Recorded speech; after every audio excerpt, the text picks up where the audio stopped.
Okay, fine. So I was telling that university has allotted only 7 lectures for unit number 1, but I have taken almost 30 to 32 lectures. That's okay. I'm satisfied that I have taken sufficient examples for VSGL modeling. And in unit number 1, whichever I've highlighted with yellow color, that I have covered in the lectures, and the blue ones, that is packages and subprograms, I have already floated the notes.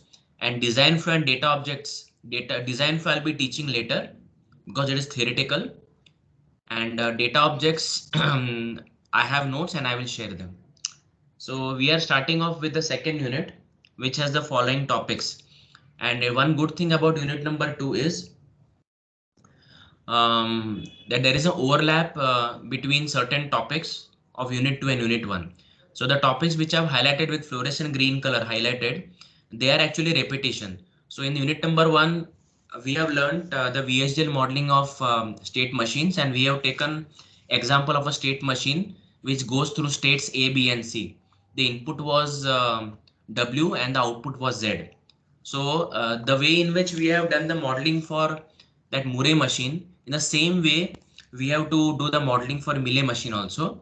Only difference is that the state diagram will be different. So Mealy machine realizes the same functionality but with one state less than Murray.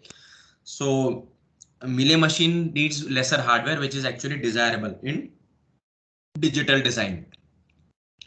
And sequential synchronous machine design is nothing but your second day syllabus, where the problem statement was to design a system to detect a sequence of bits, say 10110, and the teacher had taught you that how to come up with a state diagram for detecting that sequence. There are some steps given. Same thing is there. So we need not study that at all in final year.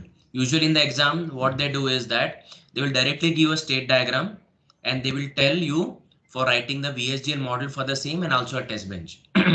So sequential synchronous machine design, Murray and Mealy machines, HDL code for machines, there is no need to teach because it is already taught.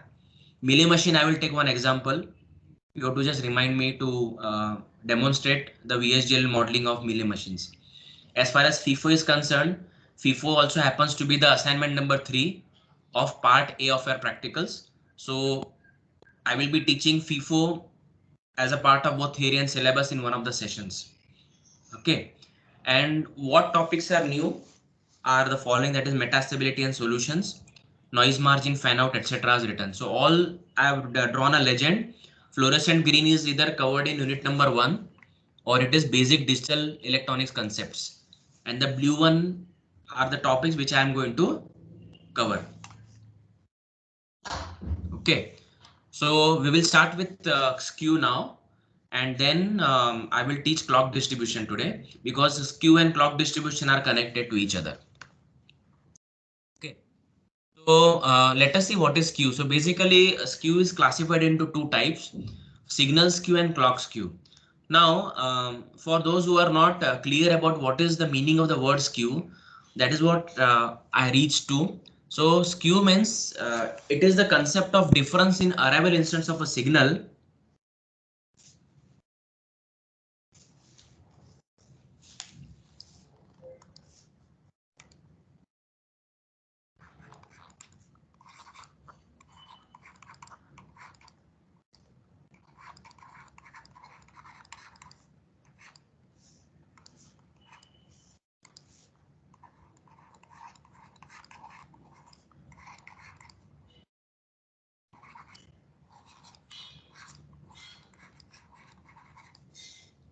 Okay, so the concept of difference in arrival instance of a signal at two different nodes of a system is called as a skew.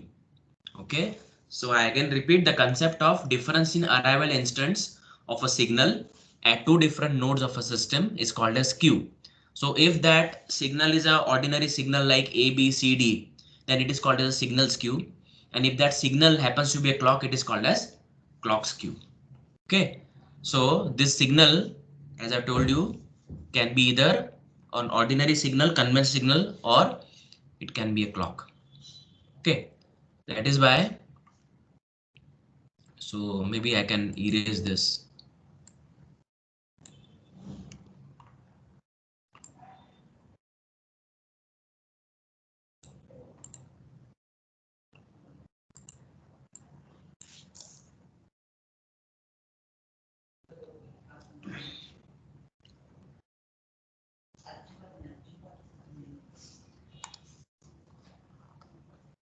So we will classify as Q.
Okay, the skew is classified as unwanted skew and useful skew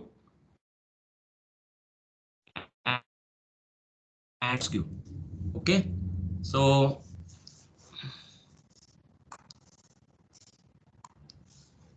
unwanted skew should be removed or minimized. Useful skew must be introduced. Okay, and signal skew is normal signals like A, B, C, etc. And this is our normal clock.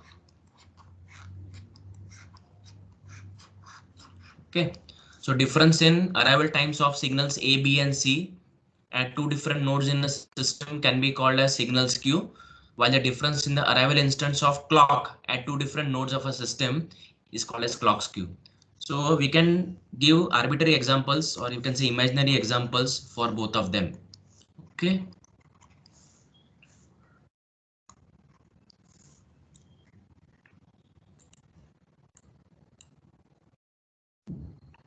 Fine, no problem.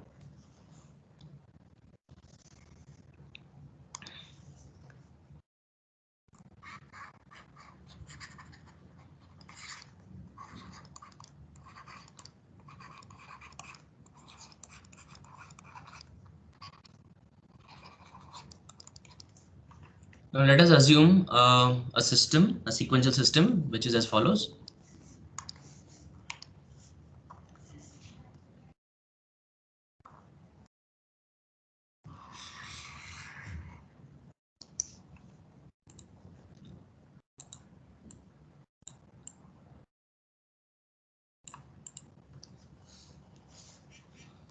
This happens to be a D flip-flop.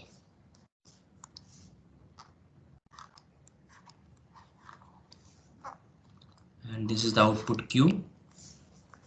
And here we have a clock, which is say negative edge triggered.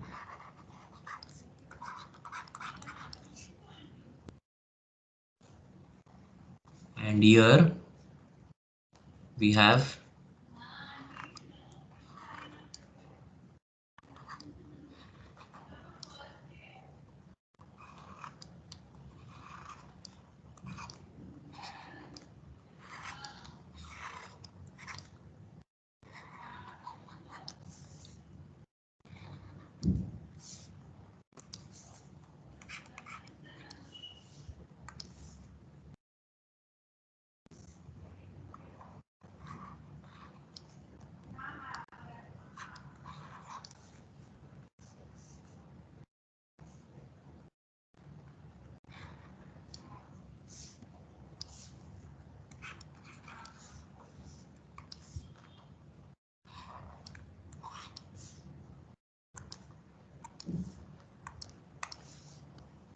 signal A, B, C and D. And here I'll erase this thing.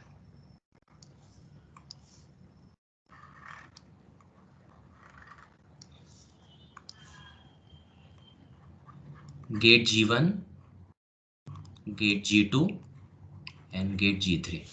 Okay, so we have assumed a D flip-flop system wherein the input D of the flip-flop is actually computed after passing through three gate levels. So G1, G2 and G3 are three NAND gates.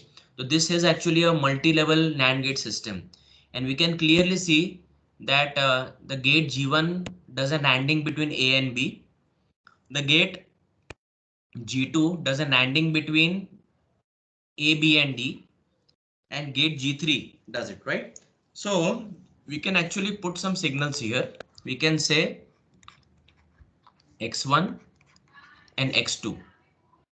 Okay, so we can write here that X1 is equal to A NANDed with B, X2 is X1 NANDed with D, and D is nothing but X2 NANDed with C. So here we can also write down that it is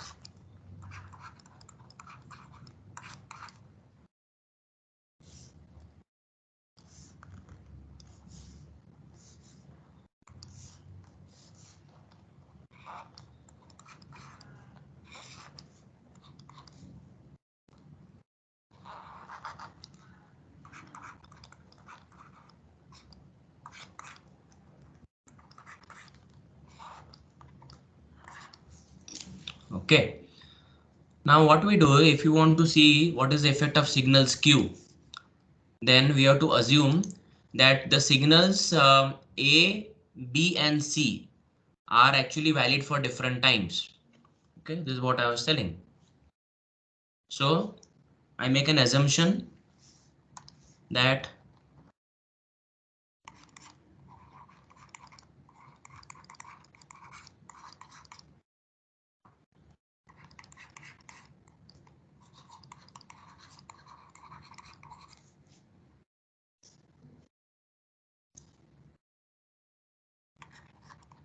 so A is valid for 5 nanoseconds,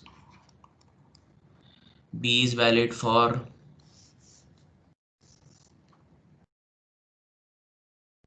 so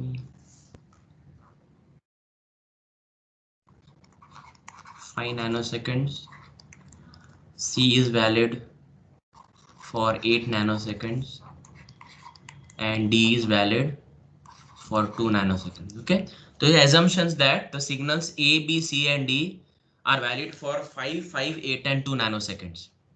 Okay, so here we can draw the waveforms.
Okay.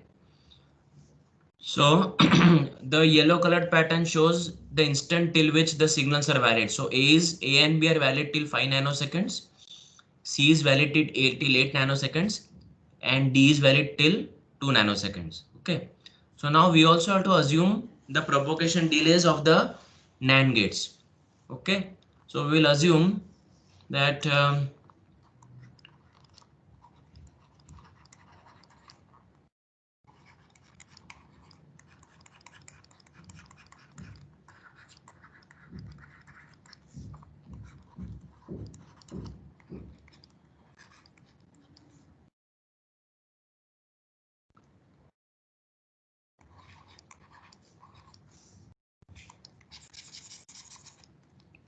fine.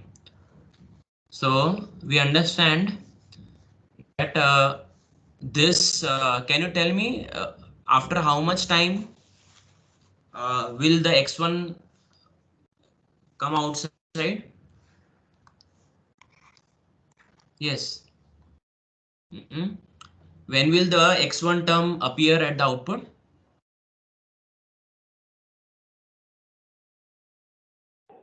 At 2 nanoseconds, sir. Okay.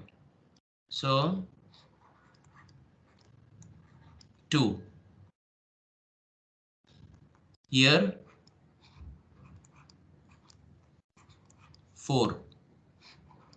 And here 6. Okay. So 2 nanoseconds, 4 nanoseconds, and 6 nanoseconds. Okay. So due to the default propagation delay of G1, G2, and G3, uh, X1, X2 will appear there, right? So here we have at 6 nanoseconds. Now, can you tell me what is the problem in this system?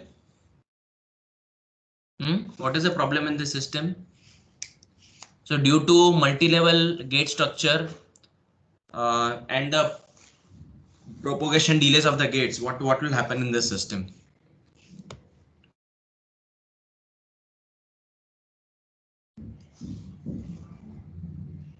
Yes. We will not expected D. Pardon? Sorry, we will not get expected D. Yes. The problem is that by the time the NANDed results reach the next stage, the signals have become invalid. Is it okay? Hmm? Yes. So we can actually put a comment here.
Okay, this is all what is telling that due to the non-zero propagation delays of combinational gates G1, G2 and G3 and the finite time validity of input signals, the gate G3 will end up computing the NAND between valid values of A, B and C with the invalid value of D. So what will happen is that a wrong value will be registered at the input D. Okay, so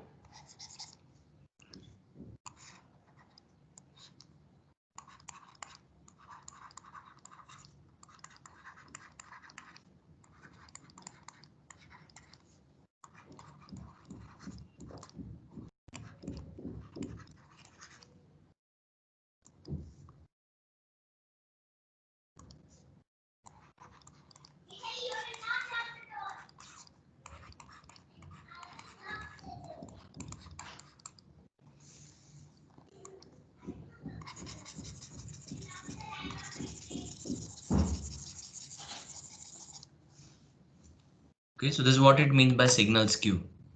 Okay, so for explaining signal skew, we have assumed a D flip-flop system which is negative as triggered, and the input D of the flip-flop is actually derived after a 3-level NAND gate computation done by the gates G1, G2 and G3. And this system um, accepts the signals A, B, C and D, which are valid for different intervals as 5, 5, 8 and 2. So the signal C remains valid for the longest time, A and B remain valid for equal time, and D remains valid for the shortest time, that is 2 nanoseconds. Also, we assume that the gates are having a propagation delay of 2 nanoseconds. That is why the term X1 is created at 2 nanoseconds after application of A, B and C. This X1 is NANDed by G2 with D. So G2 NANDs X1 and D and creates X2 at 4 nanoseconds.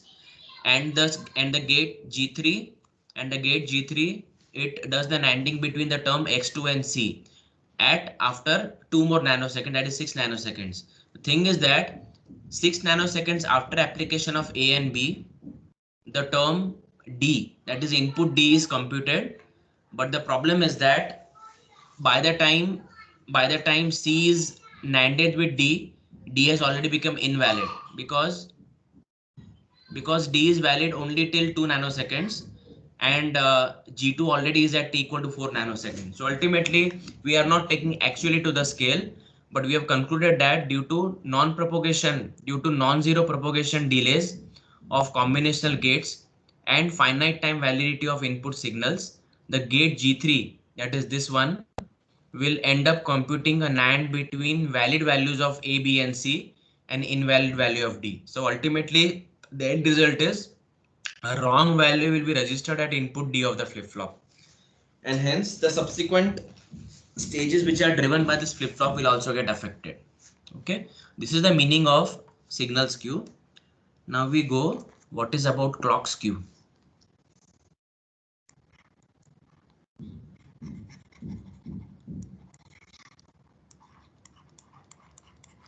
So as we defined that skew is nothing but the concept of different arrival times of a signal at two different nodes in a circuit. So when a clock arrives at different time instants at two nodes of the circuit, it is called as a clock skew. So we take a similar system, but instead of signals A, B, C and D, we will take a D flip-flop with a delay, having a clock delay. Okay.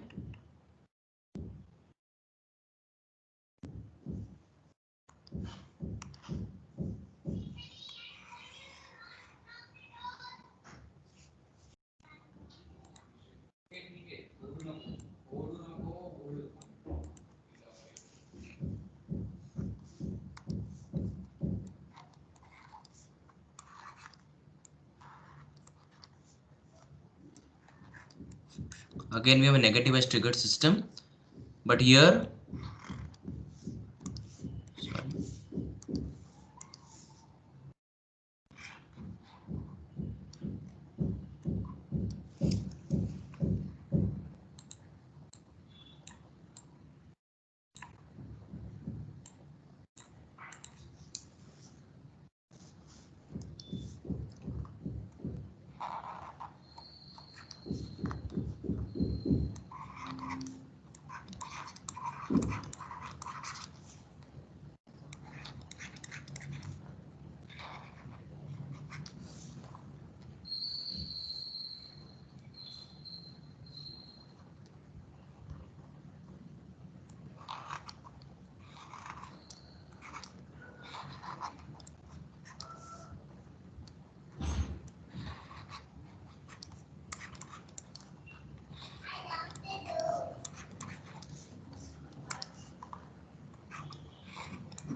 So we have a different scenario here.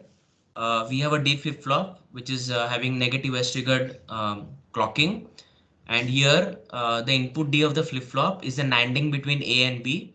The propagation delay is again 2 nanoseconds.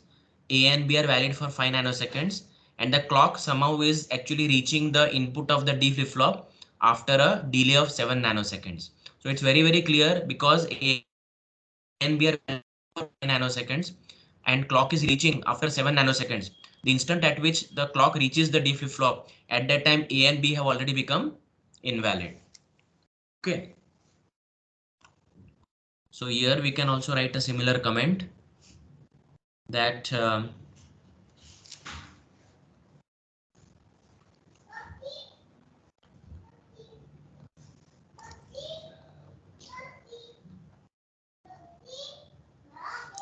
so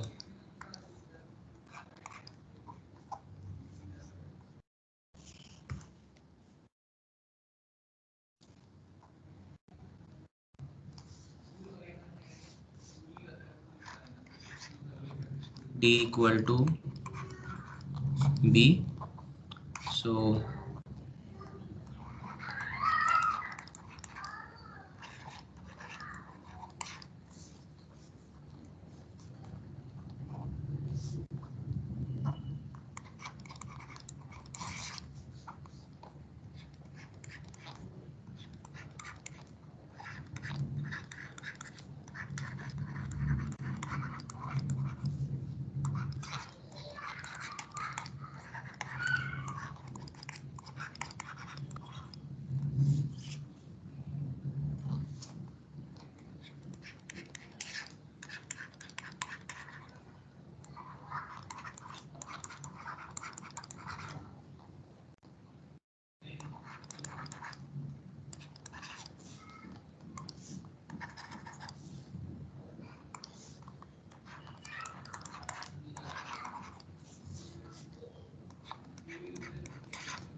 okay.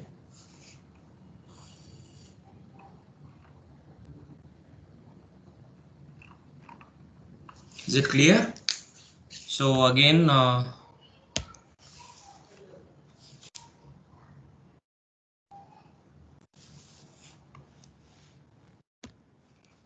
clock skew, again the scenario is same. It's a D flip-flop which is negative edge triggered.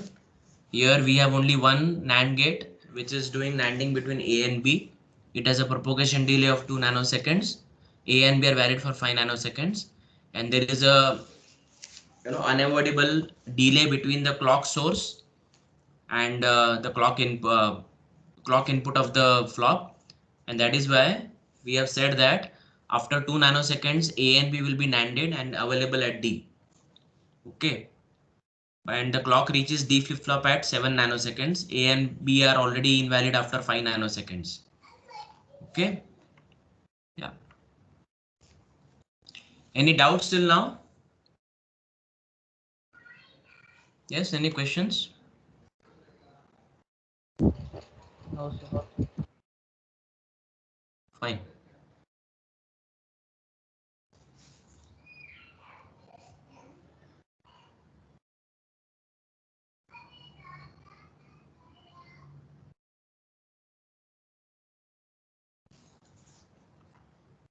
Okay.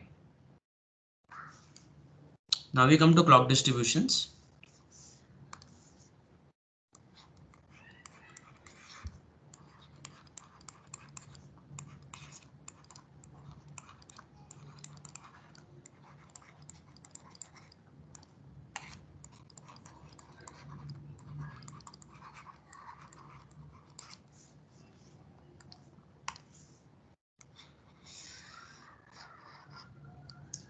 Okay. So let us take example of a chip we have.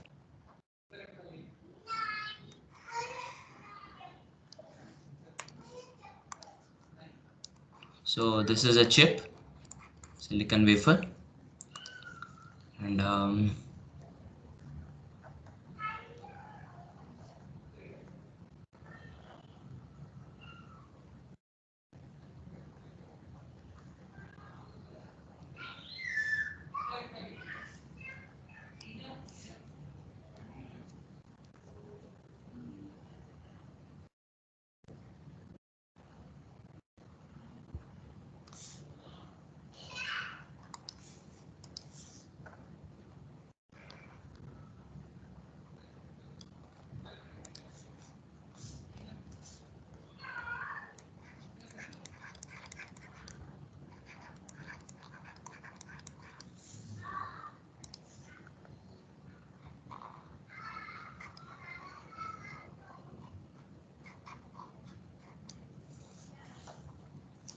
okay.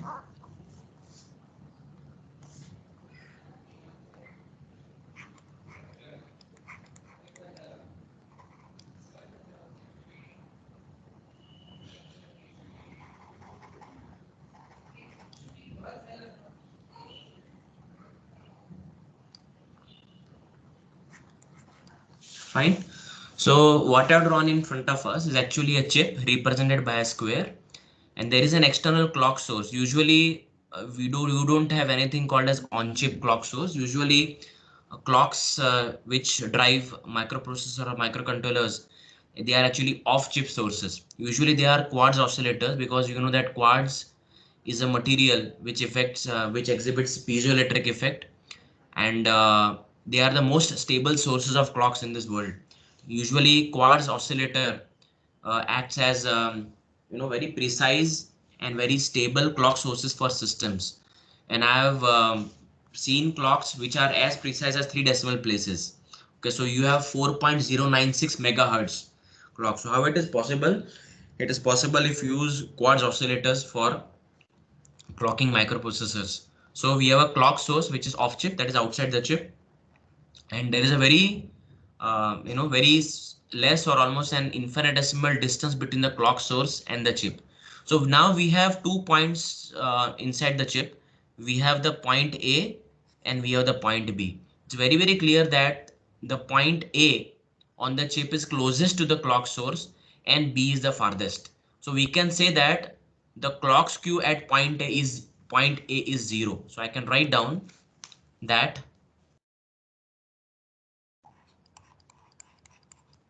clock skew at point A is 0 nanoseconds, and clock skew at point B is maximum. Okay, because the distance is more. Okay, distance is more. Okay, even worst case can be if the clock source is actually put at this point, then the distance will be even more, and clock skew will be maximum at point B, even more than that. So this is a typical situation in a chip, and we have to find out what are the different solutions here. Now we can do some kind of a mathematics here, that we know that usually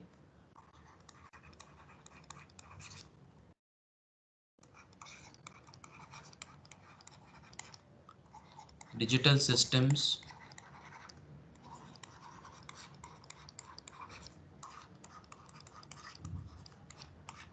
employ CMOS logic. Second thing is that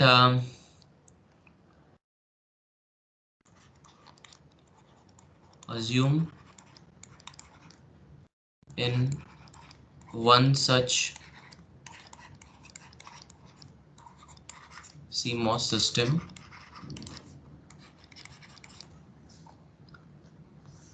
the total load capacitance CL is as large as 1000 picofarads. Okay, so it happens to be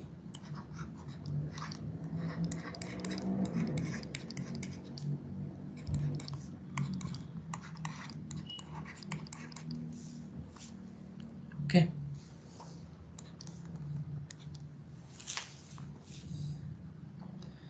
Now we have to calculate what is the current which is consumed. So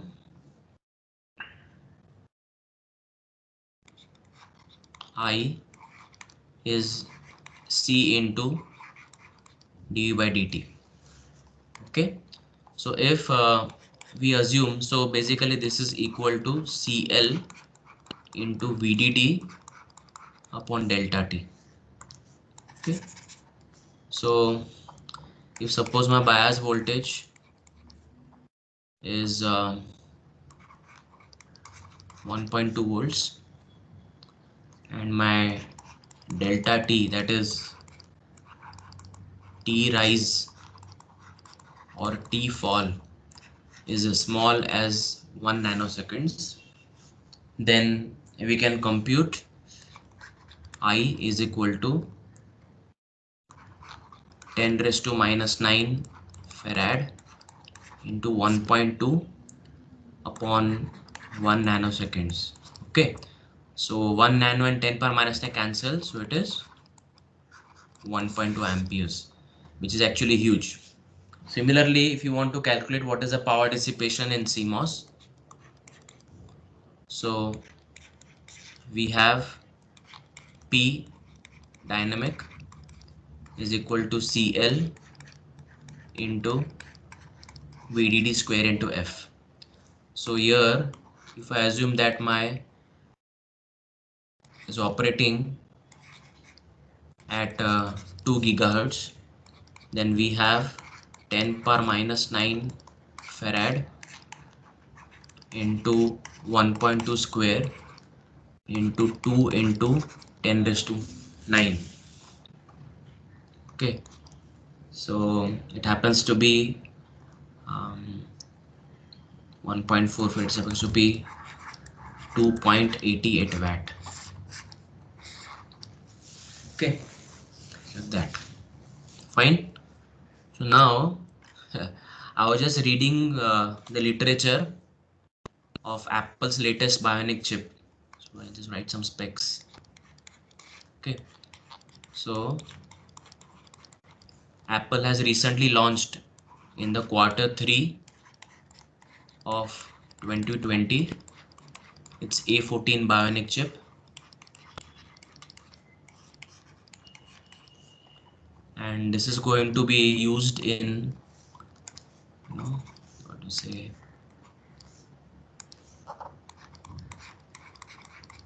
iPad Air 4th generation, and I read the technical specifications.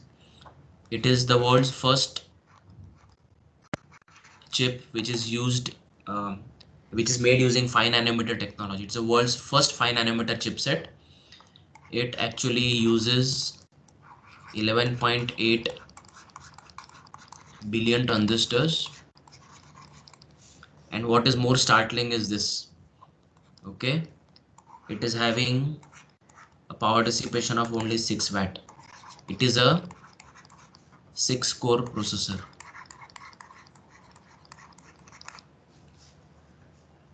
Okay, the TDP, that is total power dissipation, is only 6 watts. Can you imagine now that if a simple combinational circuit which uses CMOS logic if it is having a total load capacitance of one nanofarad, just 1 nanofarad, then it will consume 2.88 watts of power. Can you imagine how much the designers have to think if they are going to use about 11.8 billion transistors at 5 nanometer node and have a power dissipation of only 6 watts? That means what? That clock distribution is very, very important to be considered. So this is a very simple system with not even more than 1 million transistors, and we are speaking about 11.8 billion transistors. It's very, very important to take care of clock distribution techniques. Okay, here. So we already told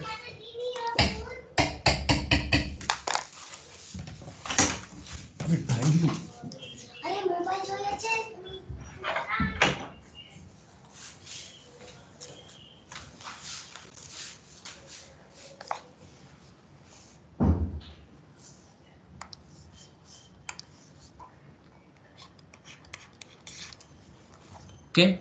So as we discussed about clock skew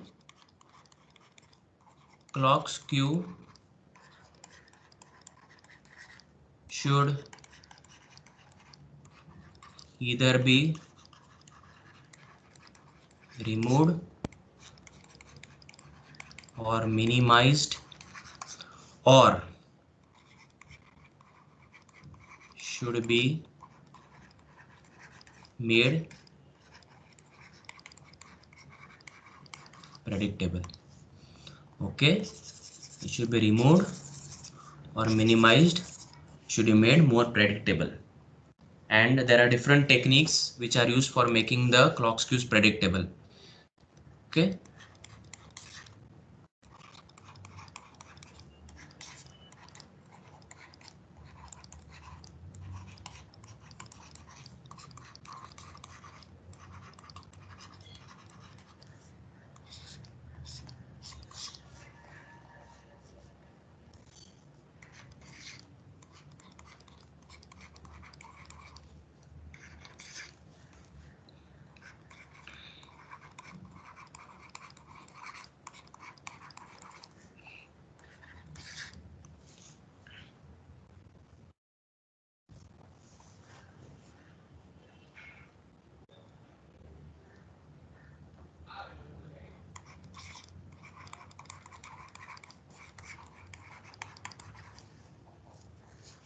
Okay.